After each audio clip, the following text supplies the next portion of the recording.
Hola, ¿qué tal? ¿Cómo están? Vamos a ver el segundo segmento de la semana 2, que es instrucciones cíclicas. Entonces, importante, como siempre, les recuerdo, tengan a la mano cuaderno, papel y lápiz para ir tomando notas y si necesitan, abran Eclipse para ir ejecutando los ejemplos que vayamos viendo y que vean cómo funcionan. Ok, entonces vamos a mirar cuáles son las instrucciones cíclicas de Java. Entonces son 4 instrucciones cíclicas principales. Está la instrucción más simple, que es el while. La instrucción que es el do while, que es muy parecida al while, sencillamente la condición la evaluamos al final. Y el for, que es una instrucción muy útil para hacer un ciclo, un número n de veces. ¿Vale? Entonces, cualquier programa, cualquier algoritmo que necesite repetición, lo podemos hacer con cualquiera de las 3 instrucciones. ¿Ok? Más adelante veremos la cuarta instrucción iterativa que se llama for each y porque este se utiliza para colecciones. ¿Ok? Entonces, cuando veamos colecciones y cuando veamos generics, veremos cómo se utiliza la instrucción for each. ¿Vale? Entonces, continuamos. Vamos a comenzar con una pregunta sencilla. ¿Cuál es la diferencia de estas 3 instrucciones? Entonces, díganme qué imprimen estas 3 instrucciones. Ok, entonces tómense un minuto para ver qué sucede. Ok, listo, continuemos. Tal vez esto es más fácil de ver con el debug de Eclipse o de NetBeans. Sin embargo, pues cuando ustedes estén presentando su examen de certificación, no lo van a tener a mano. Entonces es más fácil irse acostumbrando a hacer lo que llaman paper debug, que es ir haciendo el debug a mano, en papel. Entonces miremos a ver qué sucede. Entonces n es una variable entera que comienza en 5. Entonces vamos a hacer un ciclo y comienza en 0. El ciclo se ejecuta mientras i sea menor que n. Y en cada iteración, al final de cada iteración, vamos a hacer la instrucción i más más. Recordemos que i más más lo que hace es incrementar la variable i en 1. Entonces, la primera instrucción, como i arrancó en 0, va a imprimir 0. ¿Listo? Aquí incrementamos, el i más más se ejecuta en este punto. Entonces, incrementamos la variable en 1, entonces queda en 1. Evaluamos la condición, sigue siendo menor que n y imprimimos. Ok, 1. ¿Listo? Volvemos a incrementar en 1 y imprimimos. ¿Vale? Fíjense que estamos imprimiendo la variable i, ¿no? Entonces, y así continuamos hasta que llegamos a 4. Fíjense que imprimimos 4, incrementamos la variable i en 1, ¿listo? Queda 5. Y evaluamos esta condición. 5 es menor que 5, la respuesta es no, eso es falso. Como es falso, entonces terminamos el ciclo. La respuesta es, imprimimos los números 0, 1, 2, 3, 4. ¿Ok? Miremos qué pasa con esta instrucción. Fíjense que a primera vista pareciera que hace exactamente lo mismo. Iniciamos la variable i en 0, iniciamos la variable n en 5. La condición de continuación es la misma, la condición del ciclo. ¿Ok? Hacemos exactamente el mismo incremento y la misma instrucción adentro del ciclo. ¿Ok? ¿Cuál es la diferencia? Fíjense que mientras el incremento en la instrucción for se hace cuando se acabaron las instrucciones que están adentro del ciclo, ¿vale? Antes de comenzar la siguiente iteración, en este lo estamos haciendo al inicio. Entonces, fíjense que cuando i vale 0, i es menor que n, incrementamos, ¿ok? Entonces, i queda en 1 en este momento y en ese momento lo imprimimos, entonces imprimimos 1, ¿vale? Repetimos eso, 2, 3, 4, fíjense que llegamos aquí a la instrucción 4, entonces i vale 3, imprimimos el 4, ¿vale? Evaluamos nuevamente, 4 es menor que 5, lo incrementamos, imprimimos, queda en 5, entonces imprimimos el 5, lo incrementamos, bueno, quedó en 5, lo imprimimos y evaluamos la condición, 5 es menor que 5, no. Entonces, en ese momento paramos, ¿ok? Entonces, fíjense que Aquí, a pesar de que teníamos las mismas instrucciones, el hecho de tener el incremento del contador antes o después de la instrucción me cambia lo que voy a mostrar en la consola. Entonces de aquí mostramos desde el 0 al 4, mientras que en el while mostramos desde el 1 al 5. Ok, miremos qué hace el do while. En principio se comporta muy parecido al for, ¿no? Entonces n comienza en 5, i comienza en 0. Hacemos la primera instrucción, entonces imprimimos i. Como i no la hemos cambiado, pues entonces imprime 0. Incrementamos i en 1. Evaluamos la condición, entonces 1 es menor que 5, sí, entonces continuamos. Así hasta 2, 3. Miremos el 4, entonces estamos en 4, entonces llegamos, imprimimos el 4, incrementamos, quedamos en 5, 5 es menor que 5, no, entonces continuamos el resto de las instrucciones, entonces no implementamos el 5. Fíjense que este ciclo tuvo el mismo resultado que el ciclo for, que el primer ciclo. Sin embargo, fíjense que si yo cambiara n por 0 y n por 0, en ambos ciclos, el resultado sería, entonces aquí voy a poner con n5 y aquí con n igual a 0. Entonces, en este, evalúa la condición y comienza en 0. ¿0 es menor que 0? No. Entonces, no imprime nada. Entonces, no imprime nada. Mientras que aquí, n comienza en 0 y e comienza en 0, imprime y después incrementa. ¿1 es menor que 0? No. Entonces, no continúa. Pero imprimió 0, ¿ok?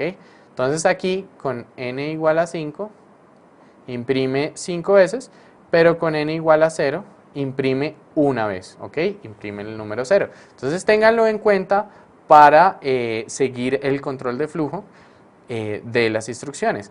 En general es muy usual usar el for o el while. De hecho, el for se usa bastante más que el ciclo while. Sin embargo, para su examen de certificación, usted debe poder manejar los tres bloques de instrucciones. Ok, miremos esta pregunta. Entonces, ¿qué instrucción debe usted insertar en el recuadro para que el ciclo termine eventualmente? Entonces, aquí tenemos varias opciones, i++, l++, l-, break y continue. Entonces les voy a dejar un minuto para que analicen el ciclo y vean cómo termina.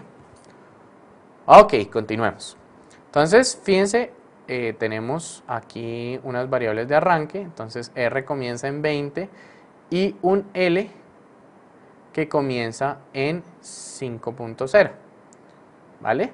Entonces, voy a decir la condición de continuación mientras R sea mayor que 0. Entonces hacemos un incremento en L, hacemos un incremento en L, aquí evaluamos una condición y dependiendo de esa condición hacemos o un incremento, un decremento. ¿Ok? Fíjense que lo que hacemos con L realmente no nos importa porque en la condición no evaluamos L, evaluamos R.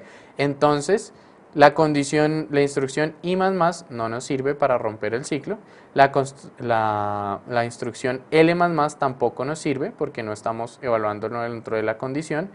La condición L-, tampoco nos sirve. Y el break sería la única instrucción que nos serviría para romper el ciclo. ¿Ok?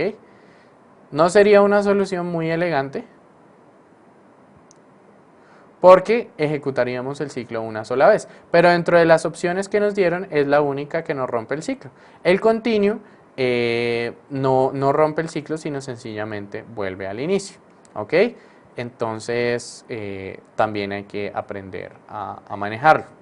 La instrucción ideal para que debería aquí estar en las opciones y que no la puse a propósito sería R-. ¿Por qué R-?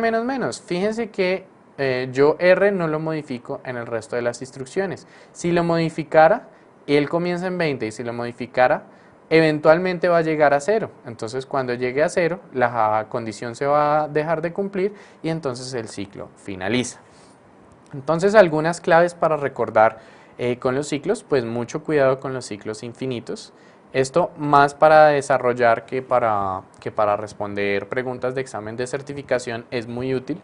Los ciclos infinitos dan mucho problema, consumen recursos Y entonces usted debe ser consciente que si usa un ciclo infinito, debe ser consciente por qué lo usa. A veces en algunas cuestiones de diseño es importante o es necesario usar ciclos infinitos. ¿Ok? Otra cosa, las variables definidas adentro del ciclo solo se pueden usar adentro. Fíjense que si me devuelvo aquí una notación, las variables, definimos una variable i. Esa solo la podemos hacer adentro del ciclo. ¿Por qué? Porque está definida dentro del for. Si yo más adelante quiero hacer i igual a cualquier otra cosa, no lo voy a poder hacer porque esa variable no existe en ese ambiente. Fíjense que en estos dos ciclos la variable i la definimos afuera del ciclo, entonces la podemos usar afuera del ciclo. ¿Ok? Entonces es importante eso. El uso de etiquetas, entonces tengan en cuenta el uso de etiquetas. Hay un taller sobre control de flujo, entonces importante para que vean cómo funcionan las etiquetas y sobre todo cómo funcionan las instrucciones break y continue. El break sencillamente acaba el ciclo, el continue sencillamente vuelve a hacer la siguiente iteración. ¿Ok? Y mucho ojo con los ciclos de una sola línea. ¿Cuál es un ciclo de una sola línea? Es el ciclo que en lugar de seguir con un corchete, sigue con unas instrucciones que se repiten, ¿ok? Con las instrucciones que se van a repetir. Mucho ojo con ese tipo de ciclos. Si bien no es recomendable hacer este tipo de ciclos, en su examen de certificación muy probablemente van a salir, ¿ok? Entonces, hagamos una pregunta más, ¿ok? La pregunta es, ¿qué muestra el siguiente programa? Entonces, aquí tenemos un ciclo for, un ciclo do while, ¿ok? Entonces, díganme qué pasa con el siguiente programa. Les voy a dejar un minuto para que lo analicen y lo respondan. Ok, vale. Entonces, a primera vista, usted tal vez respondió la 9, la A, la B, la C o la D. ¿Ok? La respuesta es la E. Tiene un error de compilación. ¿Vale? ¿Puede saber usted cuál es el error de compilación? Miremos. Aquí hay varias trampas en esta pregunta. La primera que usted tuvo que haber detectado es que a pesar de que esta instrucción está indentada, no se ejecuta dentro del ciclo. ¿Por qué? Porque el ciclo no abre corchetes. Entonces, cuando no abre corchetes, la instrucción es equivalente a si solo tuviera los corchetes sobre la siguiente instrucción. Entonces, esta es la única instrucción que se repite n veces. ¿Ok? Esta instrucción solo se hace una vez al final del ciclo, ¿vale? Pero esa no era la trampa del ciclo. Entonces tenemos otro ciclo do, ¿ok? El ciclo do debe finalizar con la instrucción while y con un punto y coma al final, ¿ok? Esto haría que esta instrucción fuera cíclica, ¿ok? Y estos bloques sencillamente se ejecutan una sola vez, ¿vale? Si yo, por el contrario, quitara este do, dejaría este bloque que se ejecutaría una vez y entonces el while, sin el punto y coma, haría que esta instrucción fuera cíclica. ¿Ok? Entonces, aquí hay un error de compilación porque o sobra el do o falta el punto y coma. Si ponemos el punto y coma, el ciclo queda acá. Si en lugar del punto y coma quitamos el do, el ciclo queda acá. ¿Ok? No es una forma muy elegante de escribir un ciclo, lo sé, sin embargo, en su examen de certificación podría aparecer. ¿Ok? Entonces, esta es la reflexión, tiene un error de compilación, ¿vale? Entonces, ya para acabar, quiero que reflexionen sobre esta pregunta, ¿ok? Entonces, era la misma pregunta que habíamos tenido la vez pasada. ¿Qué es lo que hay que tener en cuenta para seguir el flujo, el control de flujo de un programa? Entonces tenemos instrucciones cíclicas.